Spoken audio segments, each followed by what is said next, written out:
A billionaire smeared dirt on his face, put on rags from goodwill, and knocked on his own front door pretending to be broke. What his wife said next destroyed him, but her final revelation, that changed everything. Sit tight, because what you're about to hear will shake you. Before we dive in, smash that like button, share this with someone who needs to hear it, and subscribe so you never miss stories like this.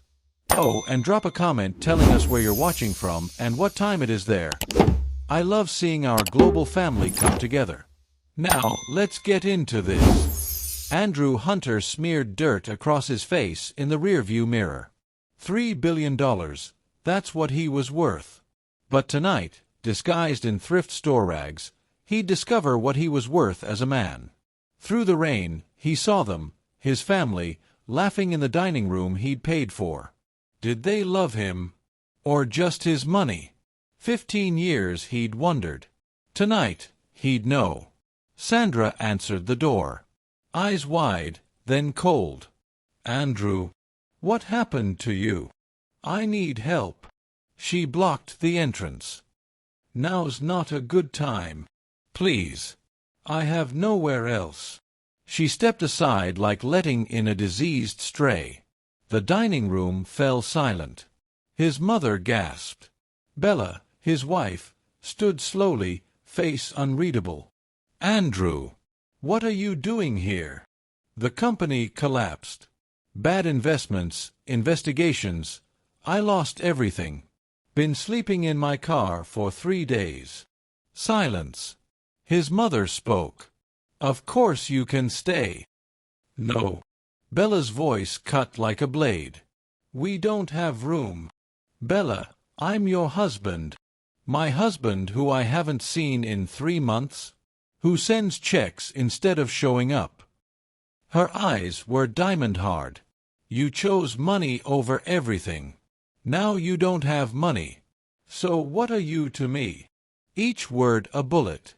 Sandra nodded. Valerie didn't look up from her phone. Andrew turned to leave. Wait. Gregory, his landscaper brother, stood up. You can crash with me, bro. Gregory's apartment smelled like motor oil and pizza.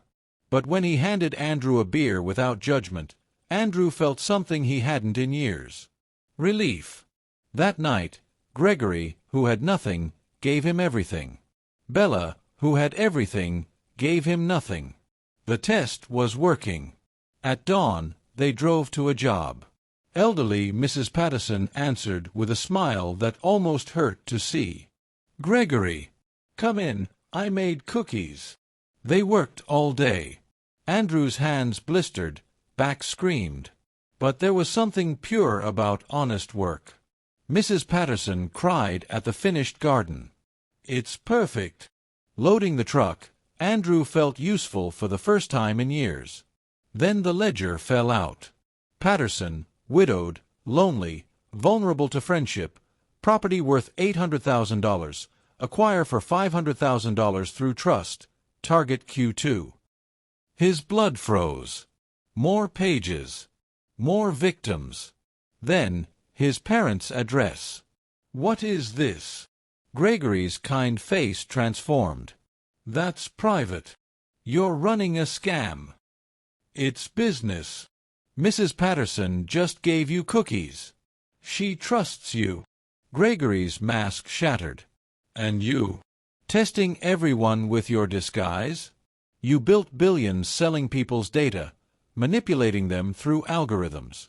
I take houses. You took privacy, autonomy, truth. We're the same, Andrew.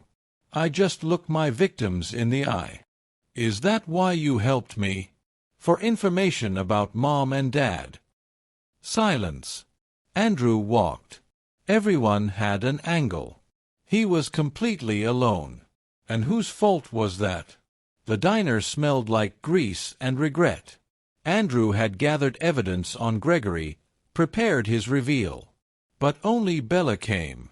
Where is everyone? I told them not to come. This is between us. Bella, I know, Andrew. Everything. I know you never lost the company. I've known from the start." The world tilted. "Impossible. You think I wouldn't recognize my own husband? Wouldn't notice the Mercedes 3 blocks away?"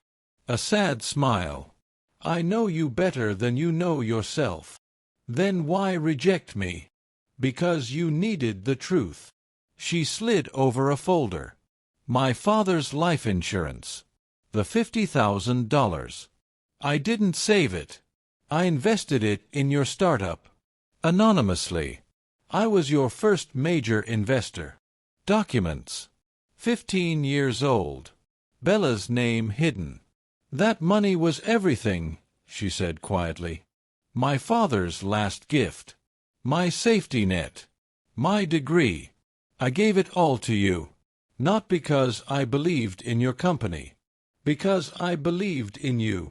He couldn't breathe. "I stayed silent while the world called you self-made. That's love, Andrew. Sacrifice without recognition. Giving without keeping score. I didn't know. You got successful and forgot us. Forgot the sacrifices. Forgot what we were building. More papers. Every dividend. Donated. To shelters. Community programs. I never wanted your money. Just you." Tears streamed down his face. "Your test taught you what it's like to be valued for the wrong reasons. The doubt, the suspicion, the loneliness, you created it. Not because people don't love you, but because you can't believe they do." "I was finding truth." "The truth. I've loved you 15 years. Through poverty and wealth. Through everything. But you were so busy testing my love, you forgot to receive it." She stood. "I'll be at home. If you're ready to be in a marriage instead of auditing one, you know where to find me. But next time, no test run. You have to show up." She left him with 15 years of receipts. Love he'd never acknowledged. Sacrifices he'd never seen. A test he'd failed before it started. Press conference. Cameras everywhere. "I'm resigning as CEO. Establishing the Hunter Foundation for affordable housing. And I'm here to say I was wrong." Murmurs. "I built wealth and forgot how to build relationships. To trust. To love. I tested everyone and became what I feared, someone who only sees value in numbers." He looked into the camera. True wealth isn't verified through tests. It's built through sacrifice, trust, and showing up, especially when it's terrifying. "I'm hoping it's not too late." Home. Bella making coffee. Her shoulders relaxed when he entered. "I don't have grand gestures. Just this, I want to learn to love the way you do. I want to show up. I don't deserve another chance, but I'm asking." She turned. Red eyes, but smiling. "It's going to be hard work. I know. Harder than building billions. I know. You'll have to be present. Vulnerable. Human. The real test was never whether you loved me without money. It was whether I could love myself, and others, beyond its shadow. I failed. But maybe I can do better." She poured a second coffee and held it out. "No tests this time. No backup plans.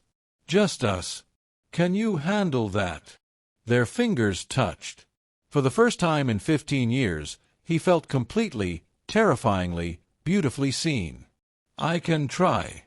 And maybe that was finally enough. If you enjoyed this story, please subscribe to this channel for more inspiring African folktales. Smash that like button and comment below. Turn on the notification bell so you never miss our next amazing story.